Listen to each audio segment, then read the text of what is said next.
We will continue our discussion from our previous lesson, which is organizational and managerial issues that you might encounter while you are in the logistics and supply chain industry. We have tackled a couple of subjects, and we will continue that this session. We'll also learn that we have different kinds of organizational structure. And among the many, I have listed the most common and probably like the relevant in this industry. We have first, hierarchical structural organizational structure. Second is that we have the matrix organizational chart template. This is how it looks like. And lastly, we have the network organizational structure. Based from your observation on the company that you are working now, I believe you have told me that, say for example, for Michelle's company, it is matrix organization. Is that correct? Dahil marami kayong branches, diba? You would have like Amazon in different kind of... we are actually hierarchical. Hierarchical. Yes. Yeah. Yun dito sa UAE, hierarchical siya. Yeah. Yes. So, pag nag-start na ng work si Mayjan, she'd encounter and she'd notice how the organization would look like na. Kung ilan yung mga managers ninyo. Ilan yung mga susundin mo. Ilan yung mga bibigyan mo ng reports. Okay. So we have here the network. Sabi dyan, advantages of having a network. Look at the image. Engineers, executive managers, vendors, consultants, key partners, HR. So all of them are connected. All of them have like a line connecting them, making them interact with other key players in this structure. Advantages, anyone within the company can provide real-time client-specific support. Each member is managed based on performance. Magkakapantay kayo, you have the same level. No one is like on top of you because this kind of structure gives you an equal possession. Walang mas mataas, walang mas mababa, lahat kayo pantay-pantay. Everyone of you would have like an equal position in the company. Each member is managed based on performance. Network organizational design is exhibited in terms of relevancy, satisfying current emerging customer needs, responsiveness, accommodating unique and unplanned customer requests, flexibility, addressing unexpected operational situations. Kung pantay-pantay ko yung lahat, if you have like an equal position in the company, that means you are asked to deliver. Dapat, every one of you is bringing something on the table.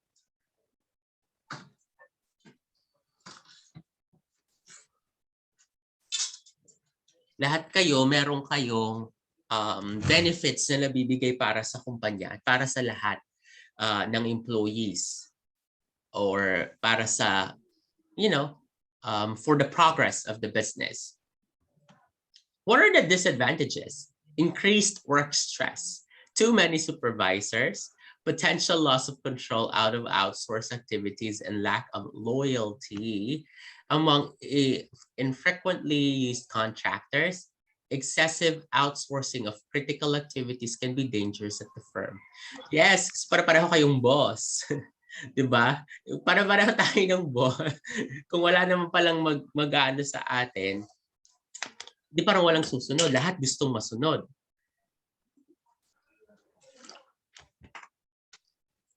How are we gonna bridge that? If you're in the company, and then you're all in a different department, or you have all expertise, I think you just have to align. There is only one goal in the companies, kumita, for your business to earn. But we cannot say that you're just doing this as a social enterprise na para mag-give back sa community and all that. No. Ang main goal is for you to earn money. Tama ba, Rusty? Si Rusty na nakakunot ang noo. Ano bang problema mo dyan, Rusty? Parang laki-laki ng problema ni Rusty dyan.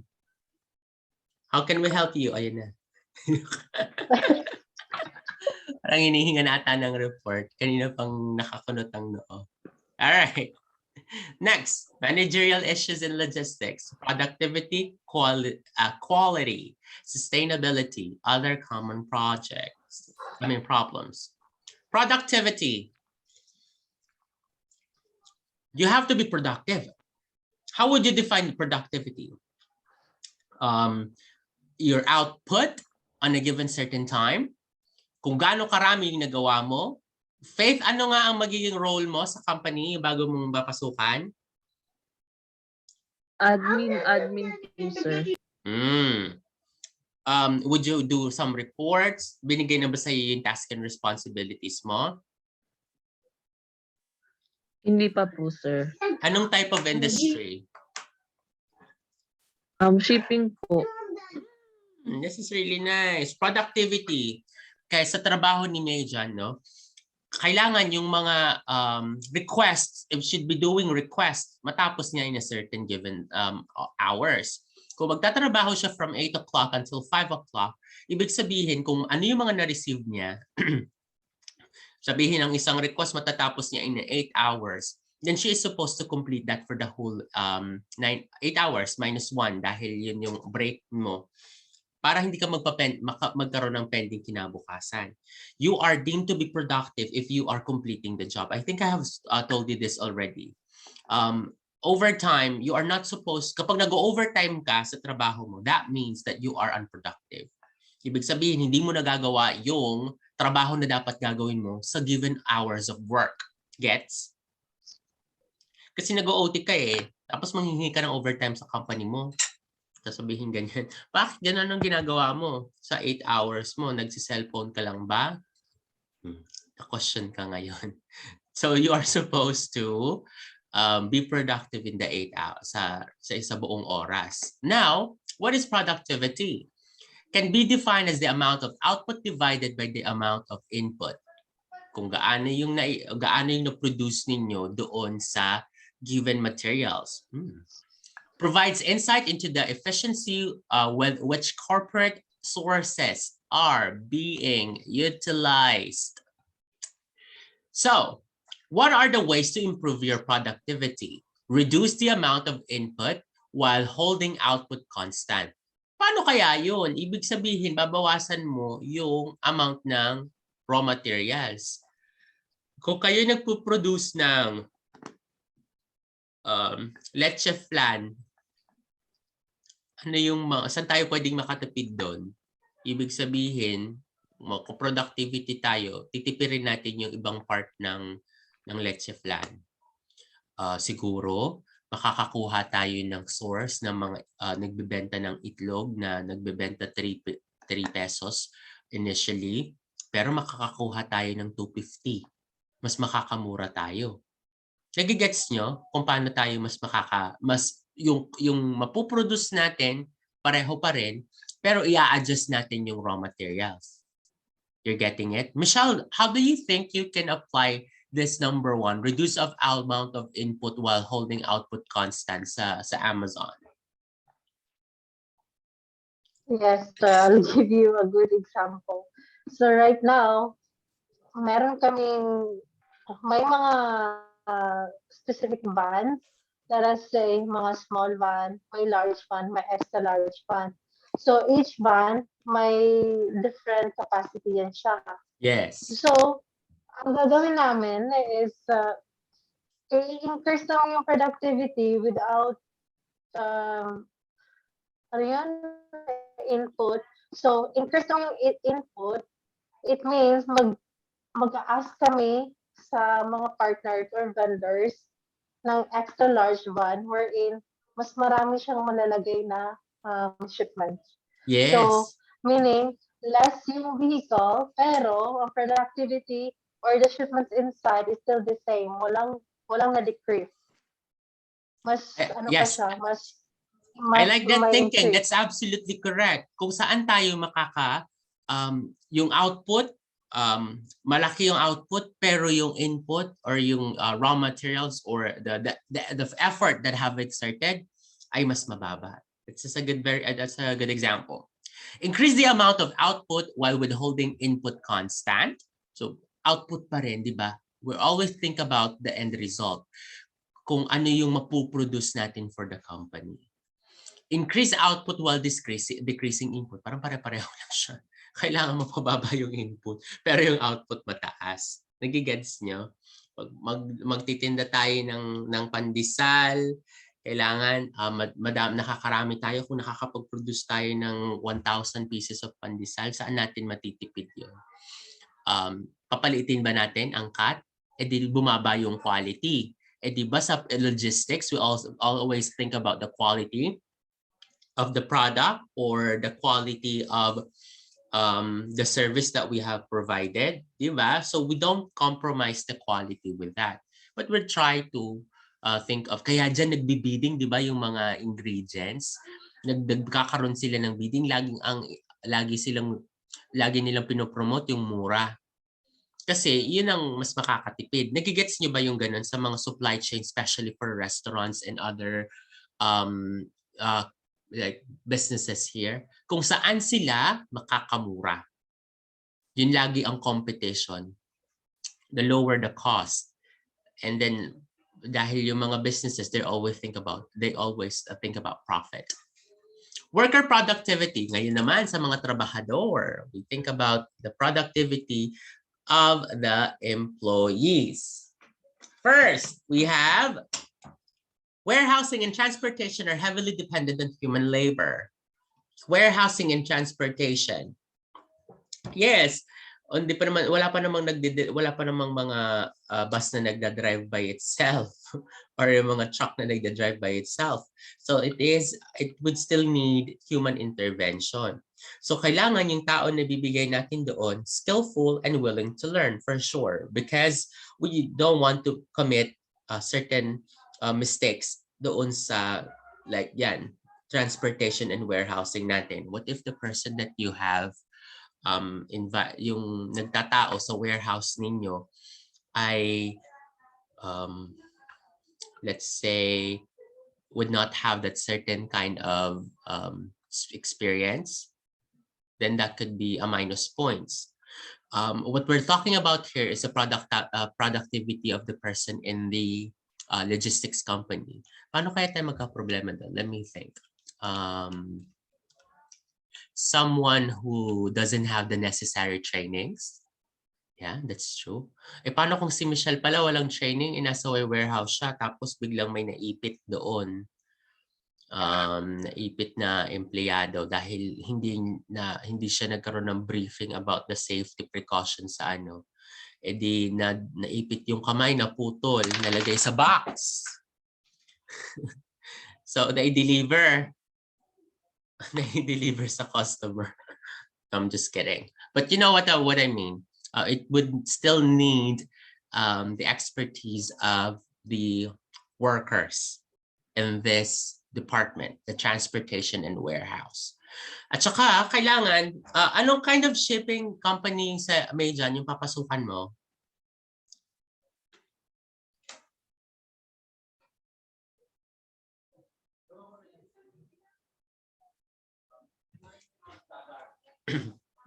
I think I have to move.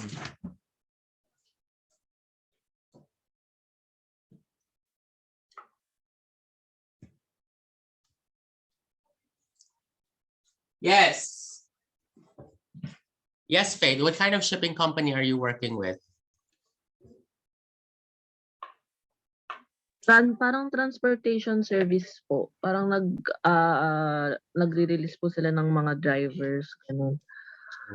Oh. Opo. Anong brand ulit? Ano siya, sir? Service provider siya. So, yung company ni Majan is one of our vendors sa Amazon. So, sila yung nagpo-provide sa amin ng drivers.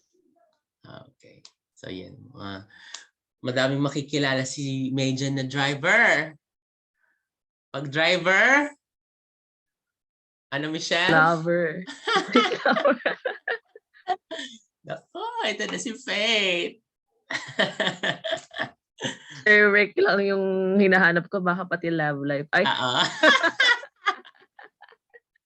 ay. So, yung work lang hinanap niya, pati love life. Lord! Anyway, tingnan Claim, natin. claim it. Tingnan natin yung faith ni Faith. All right, human labor is an input. That's true. It's an input. Factors ang trabaho ng mga tao ninyo sa company. That's why we try to always make sure that they have the right benefits. They are, that won't burn them out, especially sa mga like in a company that would have multiple of employees. We always think about their welfare. Pag kayo naging managers, no, or you are managers right now, or the owners of businesses, always think about your worker because they are the ones who, are the minions of your businesses. Don't ever neglect them. At saka this is human interaction. Gusto niyo na ba na may mga tao kayo na thinking bad towards you? No. Don't be like that. Once you become a manager, make sure that you are, have a good relationship with the person. Kasi ito yung napapansin ko na wala with most of the nakikilala ko, yung may mga ganon, if like managers and all. Turnover, mapapansin mo yun kapag laging nagre-resign, hindi natatapos yung contract. Pagkatapos ng contract, hindi nagre-renew. So there's really something, they found something better. It might, ang hindi kagandahan doon kapag ang reason of leaving the company is ang dinescribe because of the management. Di ba? Pag kayo nag-resign and then what's the reason why you're leaving your previous company? Yeah, because the management. And di parang ang fault nun yung ano doon, di ba? We don't want to have, we don't want that description. Especially pag kayo ay naging, or you are your bosses, or kayo mismo ay managers.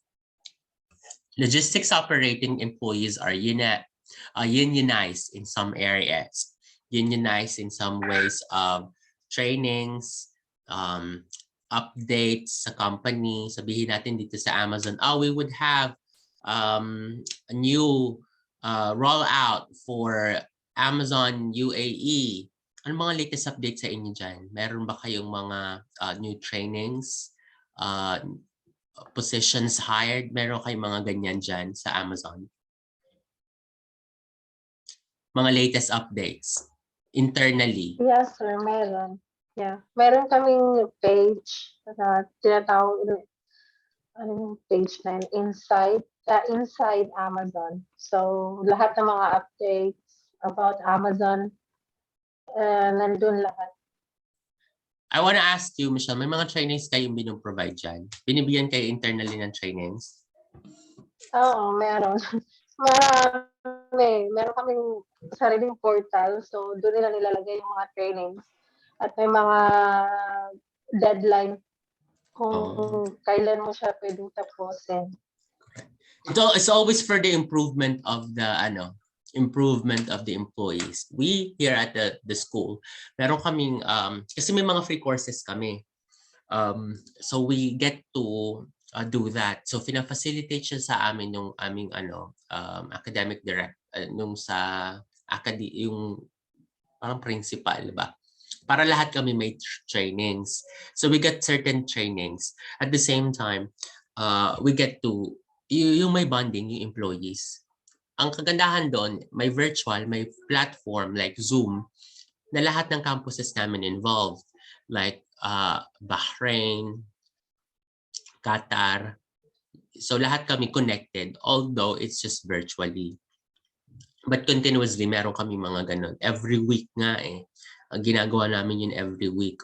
We did yesterday how to improve your personality. Ganun yung topic namin. Like tone of voice, like your, how would you dress, how are you gonna present. So may mga ganong klase kami ng trainings. Well, we're a school, so might as well yung trainings namin na-avail namin doon.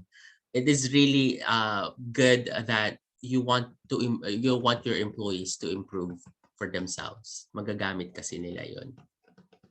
Warehousing facilities have specific work rules. Warehouse employees can be monitored by direct supervision.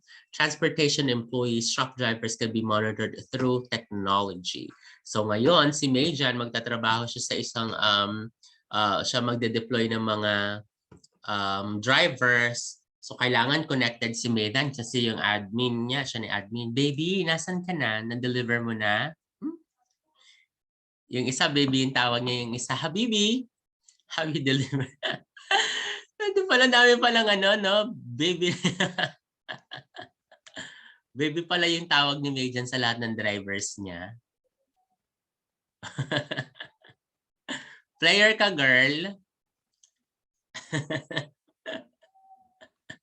Alright. Faith, kailangan mag-start? Sabi po tentative daw po Monday daw po. Yeah, Monday. And today is Friday. 2 more days. I-push mo na yan. So ata yung Valentine's. Ay, oo nga. Valentine's, oo, 14. Oh my gosh, 14. Off ko yan. True. Self-love. Self-love tayo. Ikaw, Rusty, saan ka sa Valentine's? Eh, yung asawa nasa Pinas, tapos may ka-Valentine sa Rusty dito. Hala, busy si Rusty. Asawa din dito. Oo. Rusty, panoorin mo yung mga recordings. Because after this class, pin-upload ko siya sa Facebook, sa YouTube. Para maka-catch up ka. Or kapag if you wanted to like get back to certain topics, you can just get back to the class. Kasi may ganun may presentation kami na ganyan. She wasn't able to like give feedback.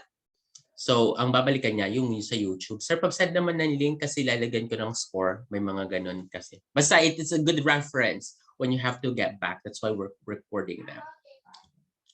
All right, cool. Moving forward, we have sample warehouse work rules violation subject to discharge of first offense.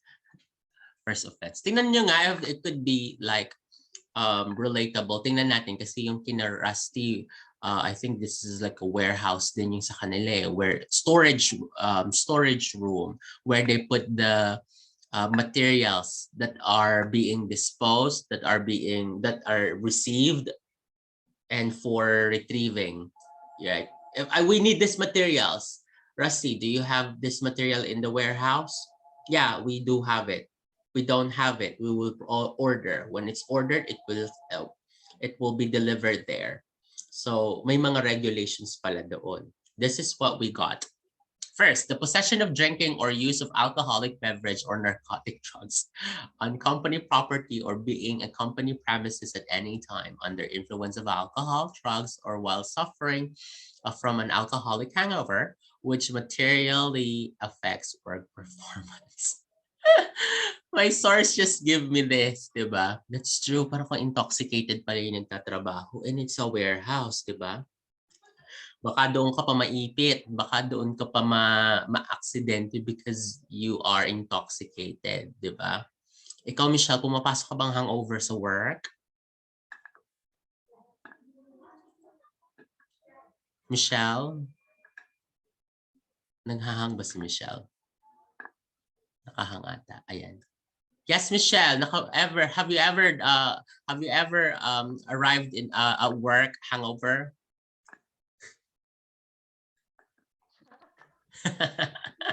Slight lang. Sa call center. Sa call center ako, sir. Tulog. Lasing na lasing. Pero, di ba, my hangover cure would be painkiller and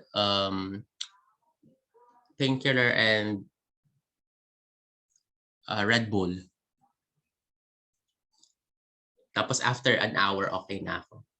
Pero at the end of the day, pagod na pagod ako. Alam mo yun? So, dapat itutulog mo lang yun eh. And then drink a lot of water para iihi mo siya. Unfortunately, we drink. Mas marami pa tayong madidrink na Red Horse kaysa sa tubig. Malakas pang uminom ng Red Horse. What about you, Mayjan? Do you drink? No po, sir. Ay, oh, good girl. Dahil nandyan ka na sa logistics company na ganyan, nako, magkakaroon ka ng mga invitations dyan. Mayjan. Gusto mo ba yon, Mayjan? Faith? Pwede po bang milk tea lang, gano'n? Pwede, for sure. Oo nga, no, milk tea. But yeah, of course, it is. What do you think it's, this is a violation and subject for discharge for the first offense. Ibig sabihin, first offense mo pa lang, madi-discharge ka na agad from work. What do you think alcohol, like getting getting caught drunk at work? Hindi ka nang hangover, drunk ka pa talaga, you are not functioning. So tingin mo, Faith, why this is a violation and this is a subject for discharge at first offense? First pa lang, wala ka man talaga warning. You're already kicked out. Kasi po parang hindi po siya professional. Napapasok ka pong lasing. 'Di ba po kapag inaantok ka nga hindi ka na makapag-focus. Para pa po kaya kapag lasing ka pa. Ganun. Yes. Eh may problema eh. Paano ganun? May heartbroken, February, tapos di makapag-celebrate. So, kailangan may trabaho, pumasok pa rin. Sabihin naman niya, buti nga pumasok ako eh. Ikaw yung nagde-dispatch, admin ka. Nakita mo na nag-report sa'yo, medyo alam mo na may hangover. How would you deal with that? Siguro po papauwiin ko na lang. Yes. That's a good deal. No, maganda yun, no? Kesa maka-aksidente pa siya. Yes. I think you are not fit to work for this day. I understand you wanted to work. However, we want to take care of you and the people around you.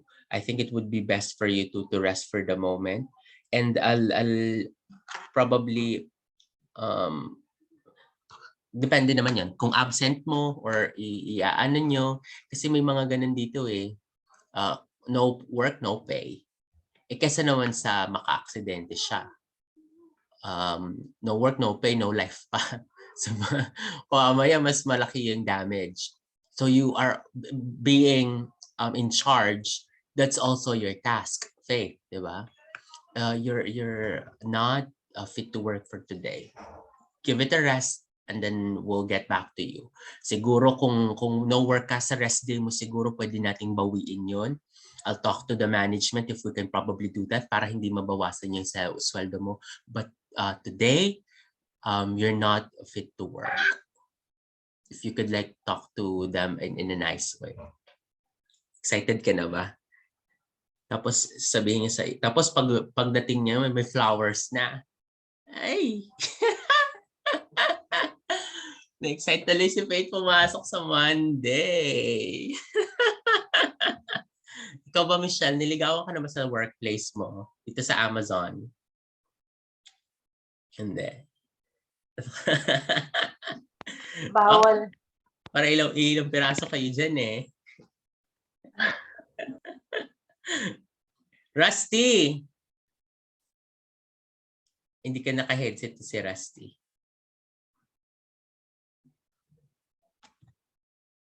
Rusty! Sa recording na lang talaga babawi si Rusty. Hi, Patty!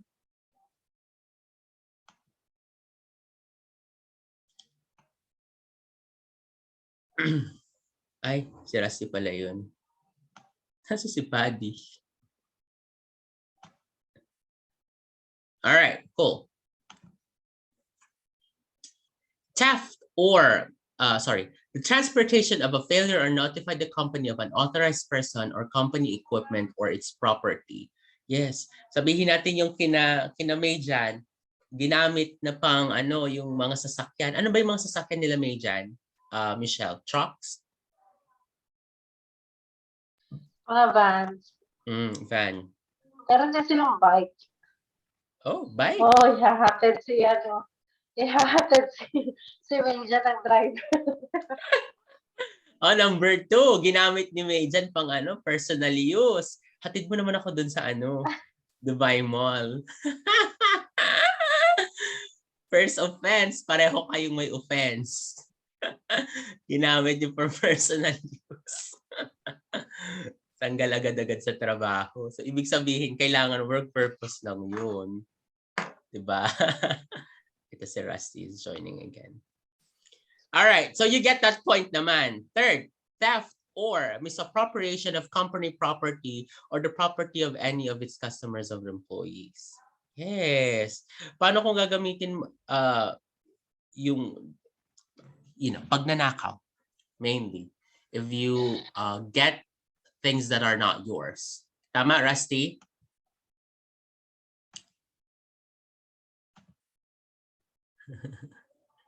Rusty, mute ka. Ay,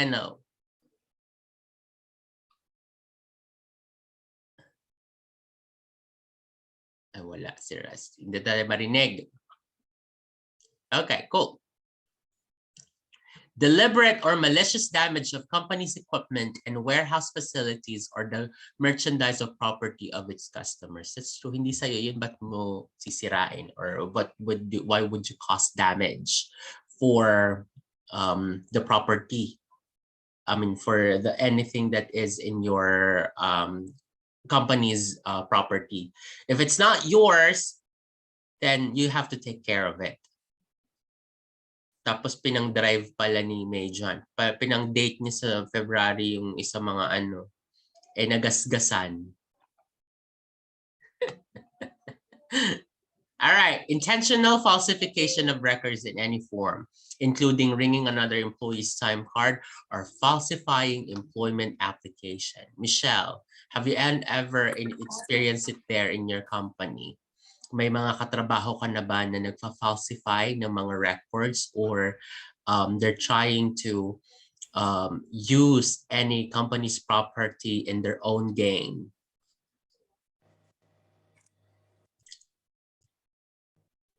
Wala pa, sir. Ay, outmost talaga sila, outmost loyalty and talagang kanilang company ay sila bilang employees are well-trained. Pero ano po yon? Rusty, sino ka-date mo daw ng 14? Wala po. Mga tenant ko lang. Tapos ang asawa niya nasa Pilipinas pero may ka-date siyang tenant. Mga tenant ko. Talaga naman, Rusty. Okay. Rusty, doon sa warehouse niyo, di ba? Diyan sa storage ninyo area, you would have rules, tama ba? Ano yung mga sinasabi mo diyan sa mga employees mo, yung mga tao mo diyan? Kasi sabi dito, itong sample natin, if you would see on the screen, sample warehouse work rules violation subject to first discharge or first offense. Number 1, drugs daw or kaya inumin. Kapag bilang katapat nyo lang yung bilayhan ng inumin, pinapagalitan mo ba sila? Sir, lalagay ko muna dito sa may yung bibilhin kong alak. So, pwede din tikman ko na rin. Saglit lang, isa lang naman. Would you allow? No, sir. And also, nasa loob kasi kami ng free zone, sir. So, hindi makakapasok talaga yung alak. So, mahigpit yung nasa loob kasi kami ng Hamria free zone. So, yes. May check lahat ng papasok. Okay. Pero yung bilihan ng alak malapit lang dyan? Yes po. Sa labas po siya ng free zone. So, kunyari parang break time, bili muna ako. Nagpabili kasi si sir ng wine. Hindi mo ipapasok? Hindi po. Pag nahuli ka 1,000. Titikman mo na rin. Kaya naman, Titikman. dadaan ko muna. Tikman mo lang, konti lang naman. Correct. Ito pa, sabi niya dyan, drugs. First offense, pag ito, termination agad. Otherwise, deportation. Transfer, yes. Pag nanakaw, by any chance, sa mga napagtrabahuhan mo, Rusty, na-experience mo na ba na may employee na nagnakaw? Ay, nako sir, sa construction po, marami yan. Cite an example and how was it was dealt by the company? So, in my previous company, where I worked before, it is also construction, sir. Like for example, even the managers are doing Alibaba. Kahit kayong director eh. Diba? So what they are doing, sir, is, let's say example, they wanted to put split AC on their house, right? So what they will do is they will call me direct to place a purchase request to, meron kasing, in each company kasi sir, meron kasing each company there is a project code. Correct. Right? So yes. you cannot place a purchase request or you cannot place a purchase order without project code. Yes. Code will be, it is a unique code for Correct. each project. So there is one open code which is designated only for the maintenance of the company, like the internal, like yung mga kailangan nilang bilhin ng mga tools, mga ano. So doon pumapasok lahat. So that one, there is no budget. There is no allocated budget on that code. It is an open code, which occur on that particular code. So what is managers doing? Even the director, they will call me direct. Rusty, can you please raise a request, split AC under that code? So that consider split Alibaba AC, also. tapos personal yung di ba? Ang gagamit sa personal. Yes. I know, I'm familiar with this. Kahit sa construction, ganyan din. Di ba may mga reimbursement? So there would be representatives sa kasi lahat ng department yun eh. Gumagawa siya ng receipts. The receipts that he is trying to collect for reimbursement. Nakalagay doon. Starbucks, Wagamama. Social na mga pinagkakainan ng mga OM. Charge sa company. Yes, charge in the company, yes. Charge sa company tapos delayed ang sweldo. I'm also doing this because I am close with the director. So when the director is sitting with me, so we are buying coffee from Starbucks, and then I'll get a signature from the director, and then it will go to finance for reimbursement. Reimbursement. So that somehow, a little bit tough. Pero dahil petty lang naman yun, they let it go. And also, sir, and also in the construction, it's unavoidable. It's normally happen, especially the surplus materials, like the leftover materials, like the cable. Yes. Cables, which is highly value. May mga nai-scrap doon, hindi na nila tinatago na nila yun, sir. Binibenta na nila. Yes. Normal na nangyayari yun sa construction. But again, still the output is important, and that's the na lang naman yun, mga petty, malilit lang naman na yun. Mga cash. maliliit. Yeah. But it's happening. Kaya nga bumagsak yung company namin, sir, lahat magnanakaw. Unfortunately, lahat personal gain. And we don't want to have kapag tayo may mga company, we don't want that to happen. So we try to be aware of every department, every people that we hire. Fighting while on duty or on company premises or provoking others to fight. mga marites, sa mga ganyang company, you're trying to pick, you're trying to, or probably may mga tao na chumichismis na ganyan, o di nag-aaway. Naka-experience mo na ba yan, Michelle, sa company mo may nag-away? Any of the companies that you work with?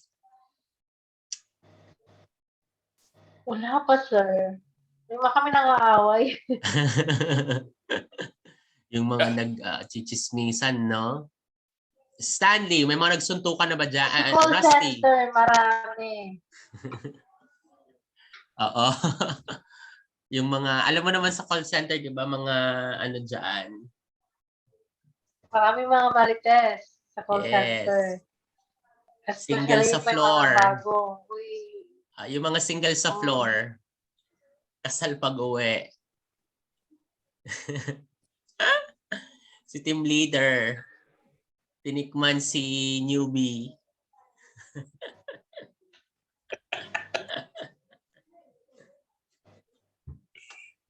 Anyway, so that's wrong. Fighting while on duty. Smoking in a building or van or restricted area or while loading or unloading merchandise to other items. Alam mo, di ba, smoking somehow releases stress to some other people. So, ibig sabihin, kunyari, magpaano muna tayo? Magpa-gasolina ng truck. Pupunta sila doon sa may ADNOC. Yosi muna. Yosi sa ADNOC. Bawal yun, di ba? Sumabog ka doon. Alam niyo dito sa Hamdan, nabalitaan niyo ba yun? Dito sa mga taga Abu Dhabi lang siguro kasi may sumabog dito na building na floor, parang gas explosion daw. Somewhere dito. Very near. It's like overlooking from here. Dito. Sir, balik siya ako ha. Sure.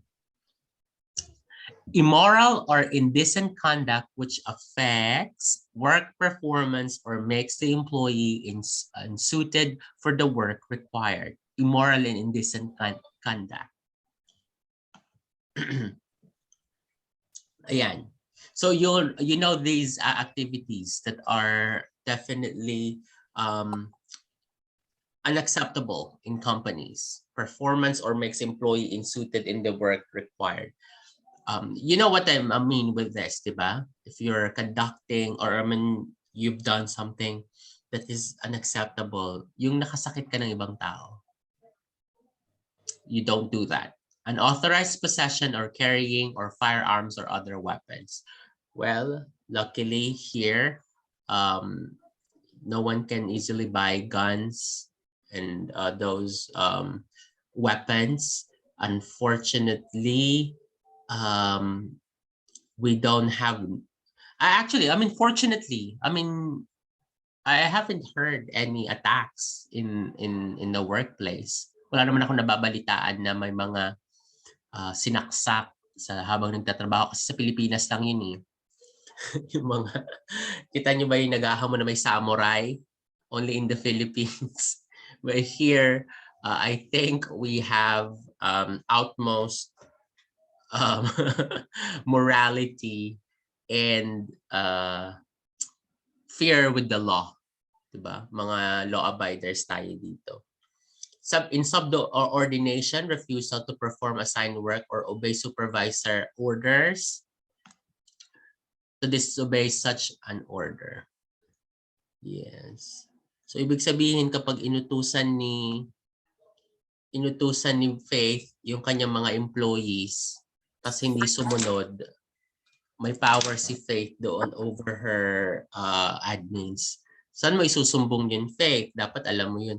Ma'am, yung isang driver na ganito, late, may deliver siya ng ganitong oras. Papalitan ko na lang siya ng ibang driver. Nagalit po sa akin kasi wala siyang kita doon. So those are some of the internal issues that you can probably encounter. How are you gonna deal with that? Always remember, Faith, no amount of money is worth the stress. Ibig sabihin nun, kahit anong magkano man niyang kikitain mo, it's not worth the stress. Or siguro kung sabi ko 10,000 naman yung kikitain mo, kung stress ka, maybe it's worth it. Kung stressin ka sana, malaki sweldo mo, di ba? Pero kung hindi naman ganun kalaki, mag-stressin ang sarili. Ha? Ganon. Tama, Rusty? Correct, sir. Tama po. No amount of money is worth the stress. Eh, kung kumikita ka ng mga 100,000 pesos a month, baka pwedeng tanggapin mo yung stress dahil may pera ka naman pang distress. Di ba? All right. Asset productivity, space utilization, and space capacity. Doon sa warehouse ninyo, Rusty, how do you maximize your space? Paano mo mina-maximize yung space mo? Because space is money. Yung mga raw materials mo, paano mo mina-manage yung mga ilalagay dyan na materials?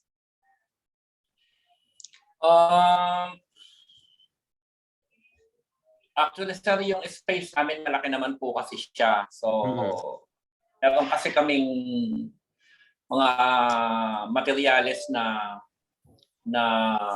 naka-design siya na nasa labas lang siya. Okay lang yon. So, merong space. Ang warehouse kasi namin, sir, nasa 5 na mga siguro mga nasa 4 na hektarya. Wow, So, malaki siya. Ibig sabihin, you would have enough space. Have you ever experienced running out of space? No, sir. No, because the cabin is, they must be in the outside.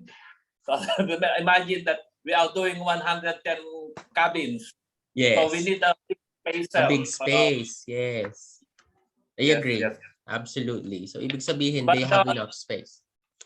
But the other materials, which is small materials like electrical, consumable, cables, we do manage inside the warehouse by put some tracking, like a racking system. So we make a racking system, and then using a pallet,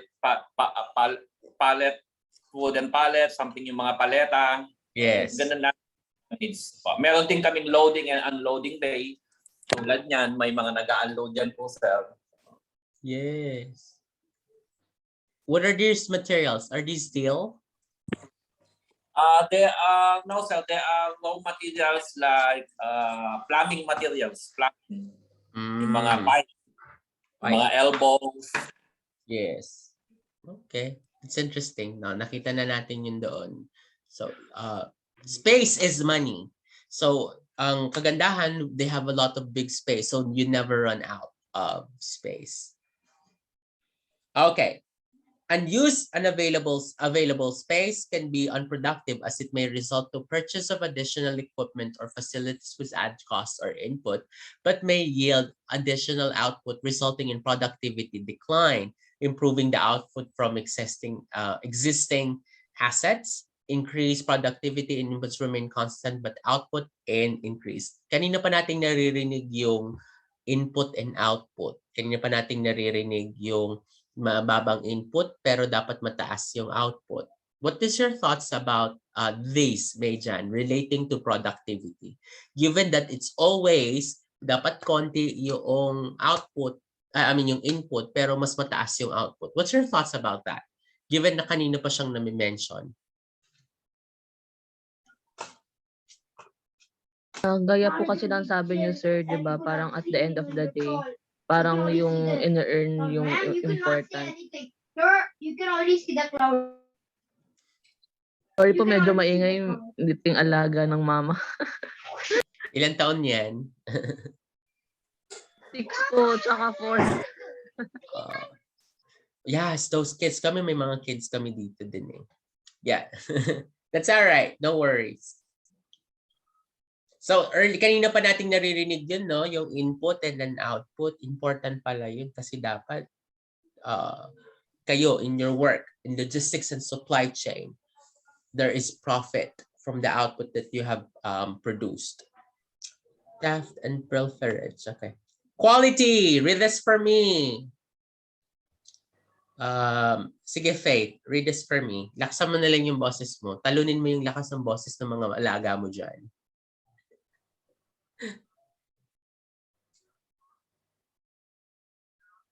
Quality. Logistics service quality. relates to a firm's ability to deliver products, material, and services without defects or errors to both internal and external customers. Vendors are expected to have quality programs. Vendors can demonstrate commitment to quality to potential buyers through achieving and maintaining quality program certification, ISO. Yes. So may mga audit pa rin siya. May mga companies, external companies that audits your company's performance or the whatever your company produces. So ISO, ayan, International Organization for Standardization. I had a student from document control class where they are doing this, nag-degrade sila ng soil. So they are testing like chemical composition of the soil because it's certainly needed. So tine-check din sila ng ISO. Ayan siya.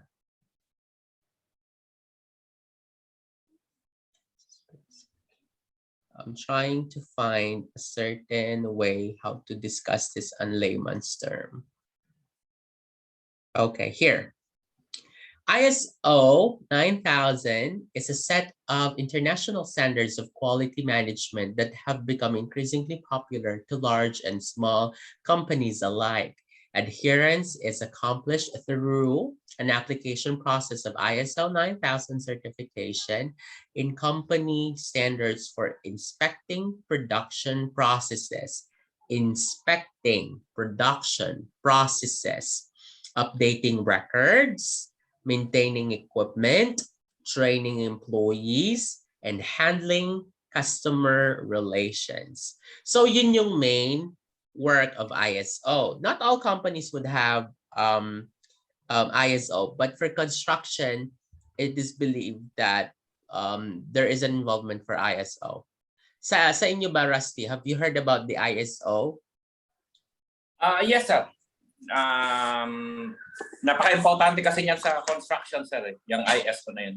Correct. Oh. Involved ka ba sa reports? Yung, Kasi when I was in planning, I get to collect the reports that are being checked by external auditors, including ISO. Sa'yo ba, may mga reports ka ba na chine-check ng ISO? Sinasubmit mo ba to certain departments? May direct involvement ka ba with them? Yes, masasabi kong involved ako kasi when there is internal and external audit, we need to kailangan namin i-check yung lahat ng mga points na kailangan i-comply namin, what we need to apply. We need to close out all of that bago i-submit sa ISO.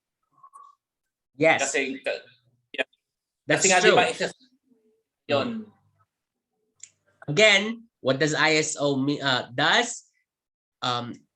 Certification in company standard for inspecting production processes, updating records, maintaining equipment, training employees, and handling customer relations. Yun yung kanyang purpose, no?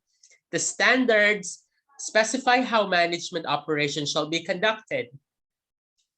ISO 9000 purpose is to ensure that suppliers design, create, and deliver products or services which meet predetermined standards. So yung ISO, they have the standards. Sila yung nag-check noon. Not every companies would have that, ha?